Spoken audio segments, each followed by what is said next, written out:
Hello guys, welcome you all on my YouTube channel biology village. Today हम कुछ instrument और उनके through major करने वाले फैक्टर्स के बारे में बात करेंगे। ठीक है, तो कुछ 23 इंस्ट्रूमेंट मैंने कलेक्ट किए हैं और उनके थ्रू जो पैरामीटर्स एनवायरमेंटल फैक्टर को मेजर किया जाता है उन्हें एकदम कैचअप करना है हमें, मैचिंग कौन से इंस्ट्रूमेंट से कौन सा फैक्टर को मेजर किया जाता है।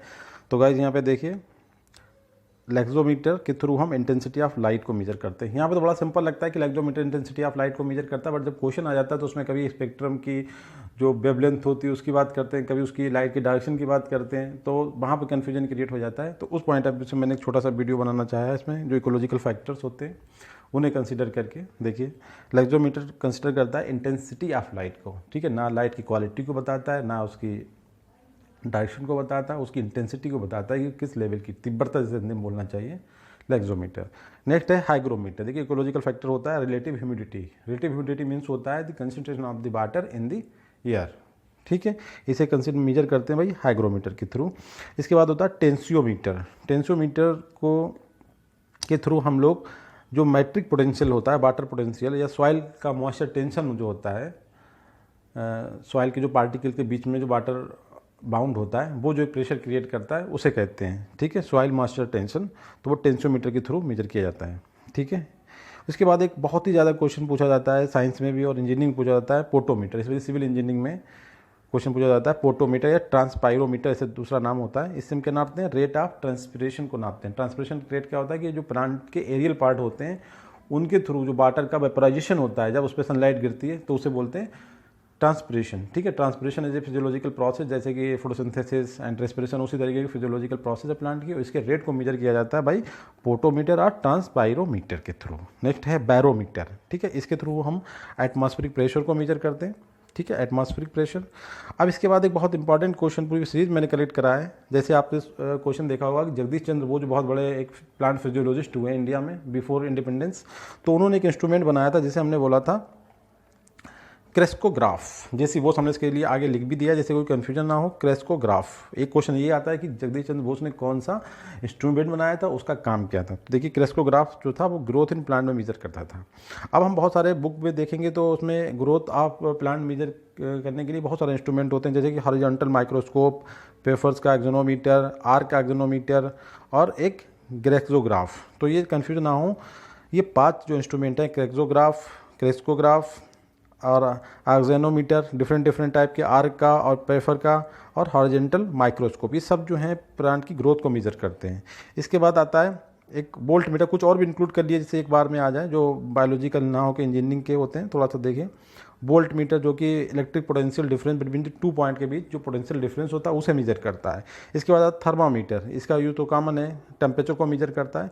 इसके बाद आता है स्टेथोस्कोप, जो हमारे जो लंग्स होते हैं और जो हार्ट में जो एक टाइप की वॉइस होती है जो ब्लड के सर्कुलेशन से क्रिएट होती है ना, उसे ना मेजर करता है स्टेथोस्कोप। ठीक है, आप इसे ध्यान रखें।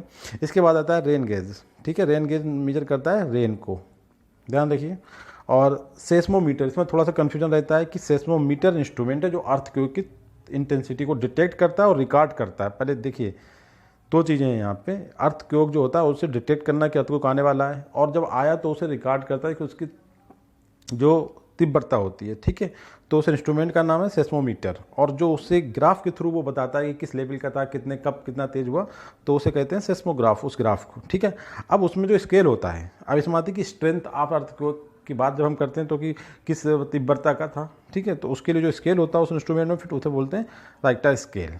ठीक है, तो इसे ध्यान रखना है कि अगर स्ट्रेंथ की बात करें तो राइटर स्केल।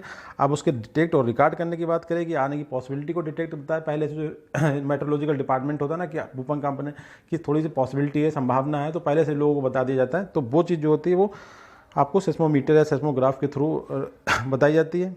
अब आने के बाद जो उसकी स्ट्रेंथ को मेजरमेंट होता है वो राइटर स्केल पर होता है। इसके बाद होता है सनसाइन सेंसर या रिकॉर्डर। इससे हम सनसाइन को, मतलब सूर्य की तीव्रता होती है ना, उसे मेजर करते हैं। इसके बाद आता है पायरोनोमीटर। ठीक है, पायरोनोमीटर से हम डेंसिटी ऑफ सनलाइट, उसकी जो होता है ना, कभी कभी आज के टाइम जैसे देखते हैं सनलाइट बहुत डिम कलर की आ रही, और एक होता है जून जुलाई जो बिल्कुल इंटेंस टाइप का महीने होते हैं, जो व्हीट की जो फसल होती है ना बिल्कुल अपने मैच्योरिटी पे होती है, तब जो सनलाइट आती है उस टाइम हम देखते हैं तो वो बहुत ज़्यादा तीव्र होती है, तो उसे कहते हैं डेंसिटी ऑफ सनलाइट की बात करते हैं, तो उसे पायरोनोमीटर से मेजर किया जाता है। इसी तरीके से एक होता है स्फेग्नोमैनोमीटर, ठीक है, इसे हम सुनते हैं blood flow in branchial artery. हमारी जो अपर आर्म होती है ना उसमें एक आर्टरी होती है, ब्रेंकियल आर्म जो काफ़ी बड़ी आर्टरी होती है ना, उसमें जो ब्लड का जो फ्लो होता है उससे जो एक आवाज़ एक ध्वनि क्रिएट होती है उसे सुनने के लिए हम स्पेग्नो मैनोमीटर का यूज़ करते हैं। अब कभी कभी आता है कि मैनोमीटर अलग से पूछ ले, तो मैनोमीटर इसी यंत्र का एक छोटा सा पार्ट होता है जिसमें 3 पार्ट होते हैं, उसमें से एक मैनोमीटर होता है, ठीक है। तो हमने इसके आगे कुछ नहीं लिखा है क्योंकि मैनोमीटर भी यही करता है जो sound of blood flow in branchial artery, ठीक है, तो आपको ध्यान रखना है। इसके बाद एनीमोमीटर, एनीमोमीटर से आपको समझ में आता होगा जैसे हम प्लांट में पढ़ते हैं कि pollination by insect, pollination by air, तो एनीमोफिलस बोलते हैं, उसी तरीके से एनीमोमीटर जो कि विंड की स्पीड और डायरेक्शन, कन्फ्यूजन कहाँ पर होता है कि ना मेजर क्या करता है, स्पीड ने मेजर करता है या फिर उसकी डायरेक्शन को बताता है। तो आपको दो चीज़ें क्वालिटी है, एनीमोमीटर आपकी दोनों चीज़ों को बताता है, उसकी स्पीड को भी बताता है और उसकी डायरेक्शन को भी बताता है ठीक है। वेरी इन्फॉर्मेटिव वीडियो, प्लीज़ ध्यान से देखें और नोट करें इसे। उसके बाद आप लोग देख सकते हैं साउंड लेवल मीटर, जैसे SLM बोलते हैं, शायद आपने सुना होगा, नॉइज़ पे क्वेश्चन आता है टीचिंग एग्जाम में और नीट में भी आ जाता है कि किस लेवल की नॉइज़ जो होती है वो हमारे एयर हमारे दूसरे बॉडी पार्ट के लिए डेंजरस होती है। तो 60 dB की करते हैं, उससे ऊपर या नीचे जो वैल्यूशन होता है उन्हें मेजर करने का जो यंत्र होता है उसे हम बोलते हैं साउंड लेवल मीटर, ठीक है, नॉइज़ के लिए यूज करा जाता है। इसके बाद आता है फिजिक्स में होता है galvanometer, electric current of low magnitude के इलेक्ट्रिक करंट को मेजर करने के लिए गैल्वेनोमीटर का यूज होता है। इस तरीके से होता है इलेक्ट्रोमीटर, इलेक्ट्रोमीटर सिंपल इलेक्ट्रिसिटी को मेजर करता है। फिर आता है स्पेक्ट्रोफोटोमीटर, देखिए ये बायोलॉजिकल रिसर्च का पॉइंट है। स्पेक्ट्रोफोटोमीटर जब PhD वगैरह करते हैं क्लोरोफिल का कंसंट्रेशन मेजर किया जाता है, किस लीफ में कितना क्लोरोफिल है। जैसे सनलाइट शुगर केन में आपने सुना होगा कि उसकी लीफ एक तरफ से ज़्यादा डार्क होती है, दूसरी साइड से कम डार्क होती है, तो इसमें क्या होता है क्लोरोफिल की जो कंसंट्रेशन होती है अपर साइड में ज़्यादा होती है, लोअर साइड में कम होती है।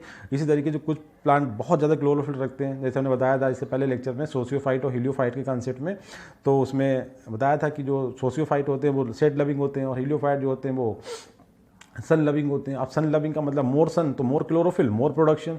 तो इस तरीके से क्लोरोफिल की कंसंट्रेशन को मेजर करते हैं, उस यंत्र को बोला जाता है, उस इंस्ट्रूमेंट को स्पेक्ट्रोफोटोमीटर। ज़्यादा बड़ा यंत्र नहीं होता, बड़ा स्मॉल सा यंत्र होता है, ठीक है। इसके बाद आता है फ्लेम फोटोमीटर, जैसे हम कभी प्लांट के अंदर कितना न्यूट्रिशन मतलब इनऑर्गेनिक जो मिनरल्स होते हैं कि सल्फर कितना है, नाइट्रोजन नहीं, जो इनऑर्गेनिक की बात करें नाइट्रोजन भी इनऑर्गेनिक है, और नाइट्रोजन के लिए दूसरी मेथड यूज़ करी जाती है, जैसे सल्फर, पोटेशियम और मैग्नीशियम, कैल्शियम, इनकी जो कंसंट्रेशन मेजर करी जाती है उससे हम करते हैं फ्लेम फोटोमीटर। देखिए inorganic chemical analysis, sodium, potassium, magnesium और लिथियम टाइप की जो हमारे होते हैं उन्हें मेजर करते हैं। इसके बाद आता है क्लाइनोस्टेट, आपने सुना होगा, बहुत फेमस है, जब प्लांट मूवमेंट पढ़ते हैं तो उसमें एक यंत्र आता है इंस्ट्रूमेंट क्लाइनोस्टेट। ये जो होता है प्लांट के ऊपर, प्लांट की ग्रोथ के ऊपर जो ग्रेविटेशनल पुल लगता है उसे मेजर करता है, ठीक है गाइस। तो इसे ध्यान रखें, क्लाइनोस्टेट पे बहुत सारे क्वेश्चन पूछे जाते हैं, स्पेक्ट्रोफोटोमीटर के बारे में आता है, और ऊपर जितने भी मैंने आपको बताया ये वेरी इंपॉर्टेंट और डिफरेंट एग्जाम में पूछे गए हैं। ये जगदीश चंद्र बोस का आप जरूर ध्यान रखें, क्रेस्कोग्राफ इन्होंने बनाया था जो कि प्लांट ग्रोथ को मेजर करने में काम आता था।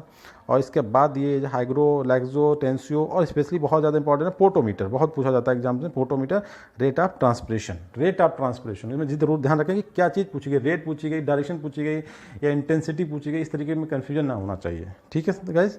तो please like, subscribe and send to other friends to my video. Thank you very much guys.